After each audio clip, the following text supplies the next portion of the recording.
মিঠুনদা, আমাদেরও বিশ্বাস করতে মানে একটুখানি চিমটি কেটে নিলে বোধহয় ভালো হয় যে মিঠুন চক্রবর্তী সঙ্গে বসে এরকমভাবে গল্প করছি, তার সাক্ষাৎকার নিচ্ছি, নিজেদেরও ভাবতে অবাক লাগে। তাই আজও ফিরে গেলে ডিস্কো ডান্সার, এটা আমাদের কাছে বিশাল একটা আনন্দের প্রাপ্তির, আমাদের নাচ গানের বা মিঠুনদাকে দেখার একটা আলাদা জায়গা। মিঠুনদা আজও কি ডিস্কো ডান্সারকে ভুলতে পারে? It's not possible. It has become an immortal movie. গান সব ইমর্টাল হয়ে গেছে। আমি চলে গেলেও এটা চলবে, তো এটাকে ভুলে যাওয়া সম্ভব নয়। It is not possible. তবে বিগিনিং অফ দ্য ফিল্ম সবাই বলেছিল ফ্লপ, কিন্তু সেকেন্ড উইক থেকে যে পিকচার পিক করেছিল, এক এক জায়গায় 2 বছর ধরে চলেছে film. It's not some weeks, 2 বছর continuous show. Hyderabad Parameshwari theatre, আমার মনে হয় মহেশ্বরী না পরমেশ্বরী, দুটোর মধ্যে একটাতে 2 বছর চলেছিল। সো এটাকে ভুলে যাওয়া সম্ভব নয়। It's not possible.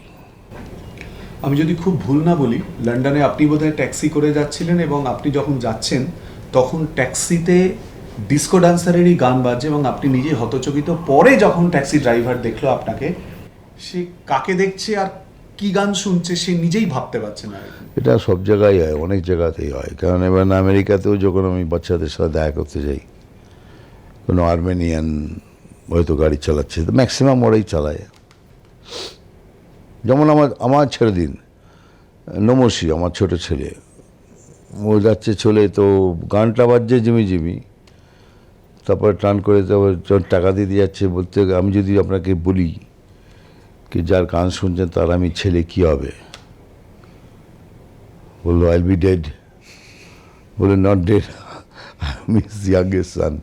সে নেবে, তাকে জড়িয়ে ধরিয়ে, সে পয়সা নেবে না, কিছু করবে না, বলে না আমরা ট্যাক্সির পয়সাও নেবো না। This sort of thing happens. এখনও হয়, আজও হয়। কেননা চেহারা দাড়ি ফাড়ি বেড়ে গেছে, যার ফলে একটুখানি পরিবর্তন তো হয়, কিন্তু this shock is always there. এটা শুধু এই দিকটা না, পুরো আফ্রিকান সাইড। মানে আমরা বোধহয় গেছিলাম সিসেল, আমরা গেছিলাম সিসেলে, তো সন্ধ্যাবেলা একটা মলে গেছিলাম, মলের বাইরে এসে সিগারেট খাচ্ছিলাম। তো যে জায়গাটা ছিল ওটা নো স্মোকিং জোন ছিল, বাইরে, নট ইনসাইড। তো যে গার্ড ছিল সে আফ্রিকান ছিল, বলো নো স্মোকিং। তো বললাম সরি, আমি বেরিয়ে চলে এগিয়ে গেছি। তখন ও আসছিল পেছন পেছন, ওকে বললো কি excuse me, is this Jimmy, Mithun Chakraborty?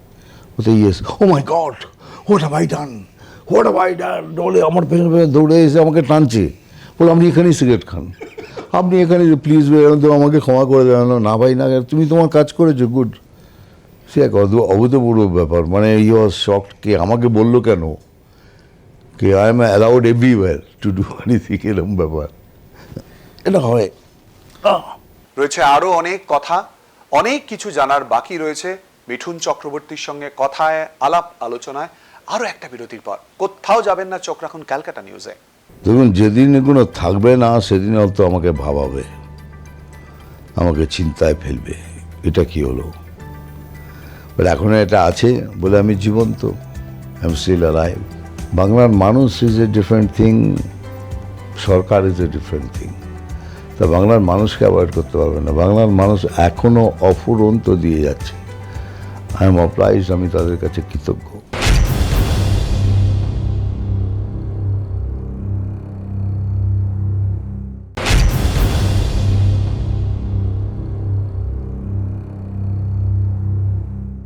Bangla সিনেমায় মিঠুন চক্রবর্তী একই রকম ভাবে তার দাপটের সঙ্গে কিন্তু এগিয়ে গিয়েছেন সারা জীবন ধরে, এবং আজও বাংলা সিনেমায় মিঠুন চক্রবর্তীর অবদান আপনাদের সামনে।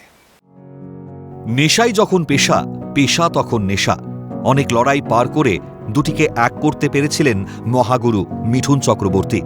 তিনি বলিউড স্টার হলেও বাংলা তাকে কম দেয়নি, আর তিনিও উজাড় করে ছবি উপহার দিয়েছেন বাংলা ইন্ডাস্ট্রিকে। মিঠুনের ডেবিউ ছবি বাংলা, মৃণাল সেনের মৃগয়া দিয়ে শুরু অভিনয়। প্রথম ছবি হিট, এনে দিল সেরা অভিনেতার পুরস্কার। তবে তারপর বলিউড সুপারস্টার হতে মিঠুন চললেন মুম্বাই। ৮০-র দশকটা মনোনিবেশ হিন্দি ছবিতেই। তবে ৯০-এর দশকের মাঝামাঝি হিন্দি মূলধারা চলচ্চিত্র থেকে বিরতি নেন মিঠুন, ফেরেন বাংলায়। সে সময় বলিউডের সঙ্গে টলিউডে কাজ একসঙ্গে চালিয়েছেন মিঠুন চক্রবর্তী। একের পর এক হিট ছবি উপহার দিয়েছেন বাংলাকে, হয়ে উঠেছেন বাংলার ডায়ালগ মাস্টার মিঠুন চক্রবর্তী। ১৯৭৬-এ আর্ট হাউস ছবি মৃগয়ার পর মিঠুন অভিনীত রোমান্টিক ব্লকবাস্টার ছিল নদী থেকে সাগরে। ১৯৮১ সালে কলঙ্কিনী কঙ্কাবতী। তারপর ধীরে ধীরে ৮০-র দশকে রক্তবন্ধন, অনুসরণ।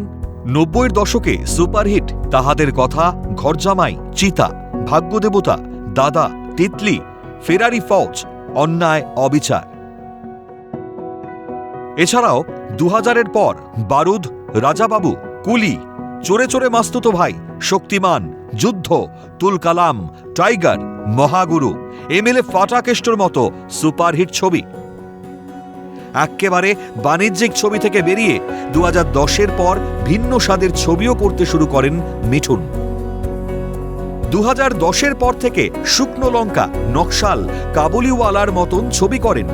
বয়স পেরিয়েছে দৌড়ে বেরোবার গণ্ডি, তবে মূলধারার ছবি থেকেও সরেননি মিঠুন। ২০১০-এর পরেও তার ঝুলিতে রয়েছে হিরোগিরি, গোলমাল, লে হালুয়ালে, সন্তান, প্রজাপতির মতন ছবিও। টলিউডকে এখনও দিয়ে যাচ্ছেন মিঠুন। প্রজাপতি ২ মুক্তি পাবে আগামী দিনেই। আজও তাই মিঠুনের কথায় আমি প্রতি মাসে বাংলায় আসব, আর প্রতি বছর এক বা একাধিক বাংলা ছবি করবই। ক্যালকাটা নিউজ। মিঠুন চক্রবর্তী বলিউড কাঁপিয়েছেন। অভিনয় থেকে শুরু করে তার নাচ এক আলাদা মাত্রা সবসময় তৈরি করেছেন। মিঠুন চক্রবর্তীর সেই আঙ্গিক আপনাদের সামনে। ৭০ দশকের শেষের দিক, বলিউডে তখন এক রাজার রাজ চলছে। সেই রাজার নাম অমিতাভ বচ্চন। সারা দেশের মানুষের খাতায় খাতায়, শহরের হোর্ডিংয়ে, সব জায়গায় শুধু অমিতাভ বচ্চনের কাটআউট। বলিউডে তখন যে আরও কেউ জায়গা করে নিতে পারে এ কথা তখন কেউ ভাবেইনি।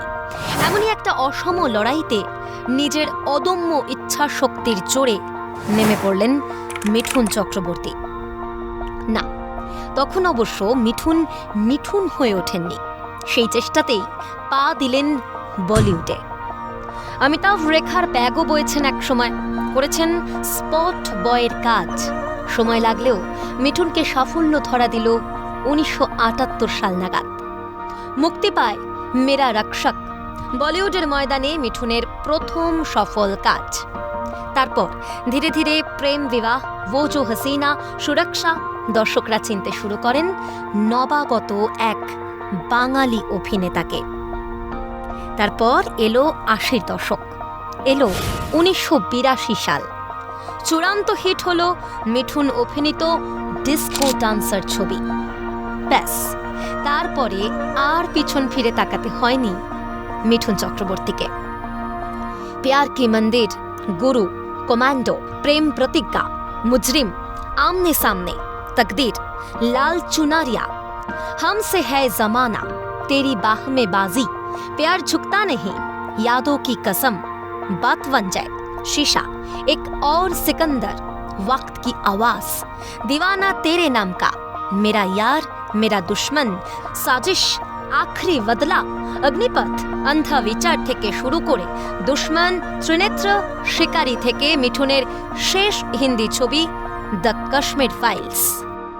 যদিও এছাড়াও বলিউডের বহু ছবিতে কাজ করেছেন মিঠুন, জিতেছেন মানুষের মন, পেয়েছেন হাজারো পুরস্কার, হয়ে উঠেছেন চিরস্মরণীয় দ্য ডিস্কো ডান্সার। আজও জিমি জিমি আজা শুনলেই মনে পড়ে যায় ডিস্কো ডান্সারের সেই চেনা স্টেপ। ক্যালকাটা নিউজ।